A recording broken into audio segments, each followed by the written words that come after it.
কিভাবে বুঝবেন যে আপনার মধ্যে অহংকার আছে? একদম ইম্পর্টেন্ট, এটা মনে রাখবেন। আপনি এখনই বুঝতে পারবেন যে আপনার মধ্যে অহংকার আছে কিনা। ধরেন আপনি একটা খুব সাদাসিধে সাধারণ পোশাক পরে বাইরে বের হয়েছেন। আমি চিন্তা করতেছেন যে আমাকে কি গুরুত্বপূর্ণ কোনো লোক দেখে ফেলবে।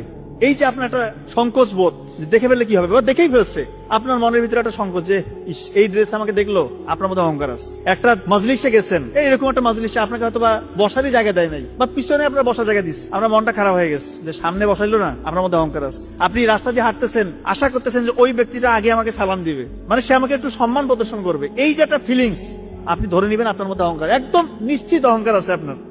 কথা কি বুঝতেছেন? এগুলো দেখেই আপনি বুঝতে পারবেন যে আমি লোকটা আসলে অহংকারী নাকি নিরহংকারী। আপনি দেখেন যে আপনি কতটুকু কি আছে। অহংকার থাকলে তার সুনিশ্চিত পতন, আর অহংকার যদি কেউ থাকে সে জান্নাতে যেতে পারবে না। এটা রাসূলুল্লাহ সাল্লাল্লাহু আলাইহি ওয়াসাল্লামের কথা। যাররা পরিমাণ সরিষার দানা পরিমাণ যদি অহংকার ভিতরে থাকে, আপনি জান্নাতে যেতে পারবেন না। কিভাবে বুঝবেন যে আপনার অহংকার আছে? খুব ইম্পর্টেন্ট কথা।